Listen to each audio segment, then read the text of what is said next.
മാധ്യമധർമ്മം എന്നുള്ളത് ശരിയായ കാര്യങ്ങൾ ജനങ്ങളെ ധരിപ്പിക്കലാണ്, ബോധ്യപ്പെടുത്തലാണ്. അത് ഏത് മാധ്യമമായാലും അവർ അത് ചെയ്യേണ്ടതാണ്. അത് അവരുടെ ഉത്തരവാദിത്വമാണ്.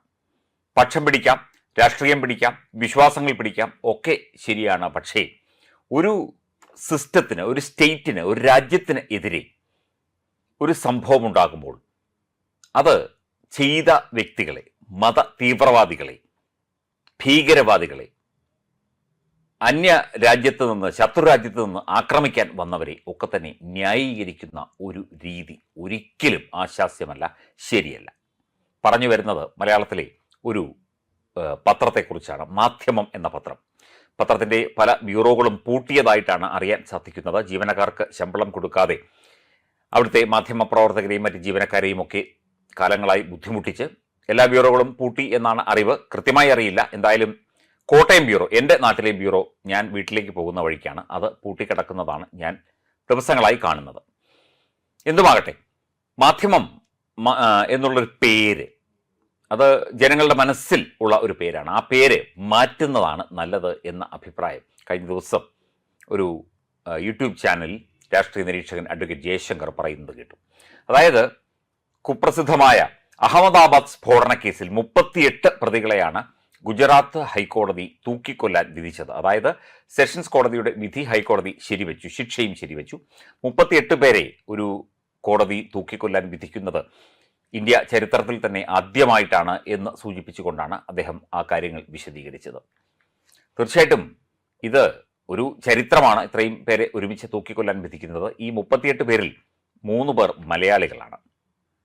ഈരാറ്റുപേട്ട സ്വദേശികളായ ഒരു ജ്യേഷ്ഠനും അനുജനുമുണ്ട്. മറ്റ് ഒരു പ്രതി മലയാളി ആലുവാക്കാരനാണ്, ഒരാൾ മലപ്പുറം ജില്ലക്കാരനാണ്. എന്തായാലും മലയാളികളുടെ പേര് ഈ കൊടും തീവ്രവാദികളുടെ പട്ടികയിൽ വന്നിരിക്കുന്നു. അതും ഈരാറ്റുപേട്ടക്കാരുടെയൊക്കെ പേര് വന്നിരിക്കുന്നു എന്നത്. ഈരാറ്റുപേട്ടയിൽ പലതരത്തിലുള്ള മത തീവ്രവാദ പ്രവർത്തനങ്ങൾ നടക്കുന്നുണ്ട് എന്നുള്ള ചില സൂചനകളും റിപ്പോർട്ടുകളുമൊക്കെ ഇപ്പോഴും നിലനിൽക്കുന്നുണ്ട്.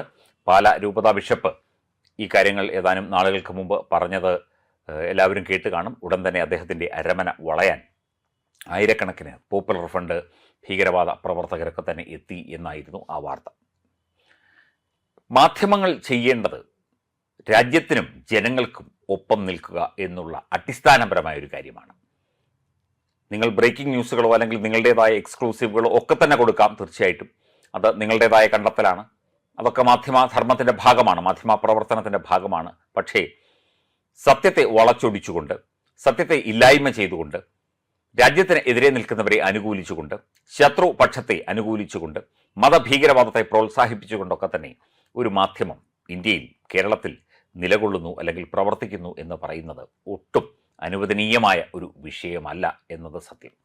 മുംബൈ ഭീകരാക്രമണം ഉണ്ടായപ്പോൾ മാധ്യമത്തിൽ എഡിറ്റോറിയൽ ഉണ്ടായിരുന്നു.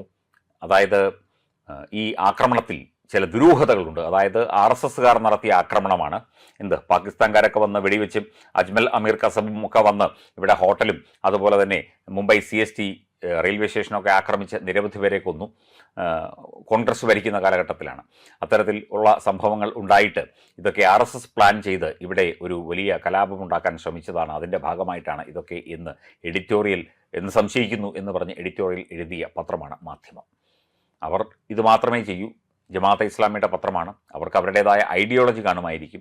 പക്ഷേ ഈ രാജ്യത്ത് പ്രവർത്തിക്കുമ്പോൾ, ഈ രാജ്യത്ത് ജീവിക്കുമ്പോൾ ഇവിടുത്തെ നിയമങ്ങൾ അനുശാസിക്കേണ്ടത് അത് ഏതൊരു വ്യക്തിയുടെയും, ഏതൊരു സ്ഥാപനത്തിൻ്റെയും, ഏതൊരു സംഘടനയുടെയും ഉത്തരവാദിത്വമാണ്. അത് ചെയ്തില്ലെങ്കിൽ ശക്തമായ നടപടികൾ ഉണ്ടാകും എന്നത് നമുക്കെല്ലാവർക്കും അറിയാവുന്ന കാര്യമാണ്. ഒരു മാധ്യമമായതുകൊണ്ട് അല്ലെങ്കിൽ ഒരു പത്രമായതുകൊണ്ട് ഒരു വേള കണ്ണടയ്ക്കുന്നതായിരിക്കാം, അല്ലെങ്കിൽ പിന്നീട് അതേക്കുറിച്ച് കൂടുതൽ അന്വേഷിക്കാം എന്ന് വിചാരിക്കുന്നതായിരിക്കാം. എന്തായാലും NIA പോലുള്ള ഏജൻസികൾ ഈ വിഷയമൊക്കെ തന്നെ കാര്യമായി എടുത്തിട്ടുണ്ട് എന്നുള്ളതാണ് മനസ്സിലാകുന്നത്. ഈ അഹമ്മദാബാദ് കൂട്ടക്കൊലയുമായി ബന്ധപ്പെട്ട് ഈ കൊലപാതകികളായ ഈ മതഭീകരന്മാരെ ന്യായീകരിച്ചുകൊണ്ടൊക്കെ റിപ്പോർട്ടുകൾ കൊടുത്തത് അത് ഒട്ടും ശരിയായൊരു നടപടിയായില്ല എന്നുകൂടി ആ ഒരു വീഡിയോയിൽ അഡ്വക്കേറ്റ് ജയശങ്കർ വിലയിരുത്തുന്നുണ്ട്. തീർച്ചയായിട്ടും അതുതന്നെയാണ് നമ്മുടെയും അഭിപ്രായം, നമ്മുടെയും വിലയിരുത്തൽ. ഇത്തരത്തിലല്ല മാധ്യമ പ്രവർത്തനം നടത്തേണ്ടത്. ഒരു പാരമ്പര്യമുണ്ട് എന്നൊക്കെ പറഞ്ഞ് ഇപ്പം പത്രം പൂട്ടിക്കെട്ടി ഇപ്പം അവരുടെ ഓൺലൈൻ പതിപ്പാണ് കൂടുതലും ആൾക്കാർ കാണുന്നത് എന്ന് തോന്നുന്നു. എന്തൊക്കെയായാലും ശരി, ഏത് മേഖലയിൽ പ്രവർത്തിച്ചാലും, ഓൺലൈനായാലും ഡിജിറ്റലായാലും ദൃശ്യമാധ്യമമായാലും എവിടെ പ്രവർത്തിച്ചാലും മാന്യമായ രീതിയിൽ രാജ്യത്തോട് ചേർന്നുള്ള, രാഷ്ട്രത്തോട് ചേർന്നുള്ള, മാധ്യമ പ്രവർത്തനം നടത്തുക.